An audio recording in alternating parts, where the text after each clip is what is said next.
Amigos, o que é a paridade de armas? Meu nome é Vinícius Talon e este vídeo é para falar sobre esse tema importantíssimo para quem atua na prática processual penal, considerando que a paridade de armas tem o objetivo de equilibrar o jogo, tem o objetivo de fazer com que cada parte, acusação e defesa, tenha acesso a meios equivalentes de influenciar o julgador.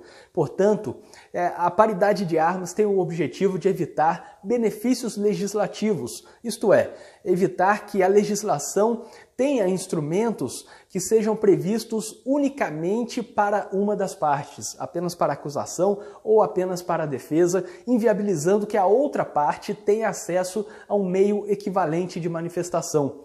Da mesma forma, a paridade de armas evita, ou tem o objetivo de evitar, que no caso concreto, na situação fática, haja um benefício. Existe um benefício para uma das partes, porque as duas partes devem ser tratadas de forma igual pelo magistrado. Deve haver um tratamento isonômico entre a acusação e a defesa, de modo a não beneficiar nem prejudicar nenhuma das partes. Além disso, é importante saber que a paridade de armas, pelo menos no Brasil, tem sido desconsiderada no que concerne à defesa. A gente fala tanto sobre a paridade de armas, propõe várias teses sobre o equilíbrio do jogo processual penal, mas temos visto que a legislação processual penal brasileira acaba beneficiando mais a acusação do que a defesa. E podemos pensar em vários pontos sobre isso. Para começar, não há uma investigação preliminar defensiva no Brasil. Apesar de haver o projeto de novo Código de Processo Penal que vai contemplar essa possibilidade, na legislação processual penal atual não há nenhuma possibilidade de que a defesa, pelo menos não há uma previsão legal disso, de que a defesa faça uma investigação preliminar, como se fosse um inquérito policial, uma investigação por ela. Temos, por outro lado, o inquérito policial, que é feito ao fim e ao cabo para que o Ministério Público promova a denúncia ou requeira o arquivamento. Temos o Ministério Público requisitando lá no inquérito policial, temos o Ministério Público podendo investigar diretamente e a defesa não tem essa possibilidade. A defesa tem que apresentar um requerimento lá no inquérito policial e, se for o caso, a juízo da autoridade, esse requerimento poderá ou não ser deferido para a realização de alguma diligência solicitada pela defesa.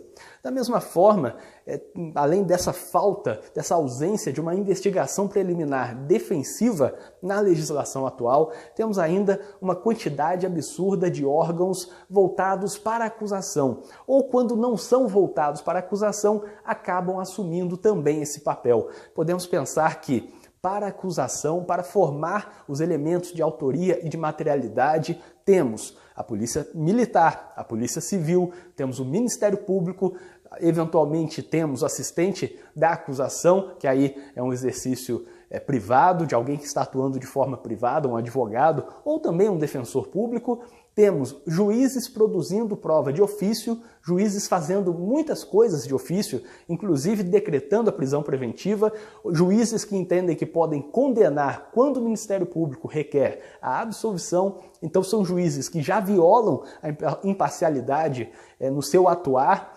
E além disso tudo, ainda temos o povo que, em sua maioria, enquanto leigo, desconsidera a ideia do papel do advogado, a ideia do advogado criminalista no Estado democrático de direito, desconsidera o que é um papel extremamente importante e normalmente são contra a ideia de direitos humanos, a ideia de direitos fundamentais e a ideia de garantir direitos para qualquer investigado ou qualquer acusado em um processo criminal.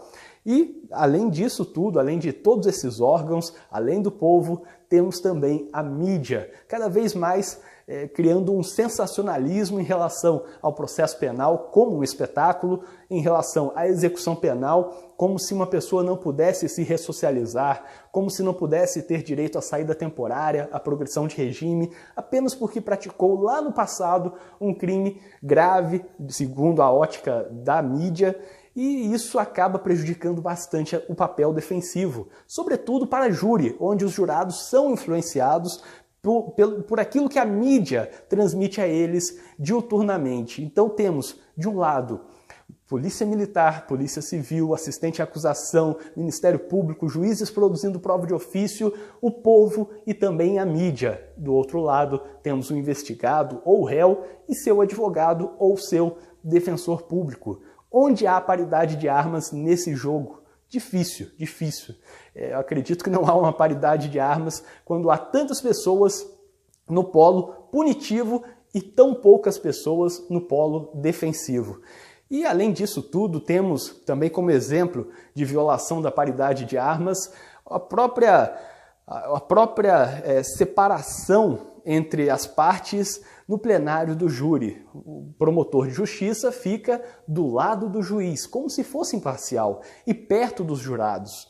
Fica exatamente entre juiz e jurados. Por outro lado, a defesa fica lá longe, totalmente alheia a esse ambiente, do outro lado do plenário em relação aos jurados, do lado do réu, que está ali acompanhado de policiais, acompanhado, enfim, do oficial de justiça, e acaba se mantendo longe do juiz e dos jurados. Portanto, a defesa, nessa disposição do plenário do júri, também está sofrendo com a ausência de paridade de armas, porque está afastada do juiz. A cada alegação de uma nulidade tem que levantar, ir lá falar com o juiz, os jurados estão vendo a alegação dessa nulidade e, ao mesmo tempo, estão longe dos jurados. Então, eventuais apartes já são um trabalho por si só, já enfrenta uma dificuldade quando a defesa tem que fazer o aparte, ou se levantando, ou gritando do outro lado do plenário, mas de qualquer forma é complicado o papel defensivo no júri, porque os jurados já chegam contaminados vendo que o promotor está do lado do juiz, está do lado daquele ser imparcial que, portanto, acaba contaminando também o promotor com essa ideia de imparcialidade. Os jurados pensam que o promotor também é imparcial apenas porque está ali, no alto do lado do juiz. Portanto, é difícil falar em paridade de armas no Brasil. Esses são apenas alguns exemplos, alguns que estão na legislação, alguns exemplos de questões institucionais, de órgãos, e também de quem não é órgão, como a mídia e o povo, que se dedicam ao caráter punitivo, enquanto a defesa está sozinha do outro lado. Poderíamos elencar várias outras situações de violação da paridade de armas, mas vamos ficar só nesses mesmo.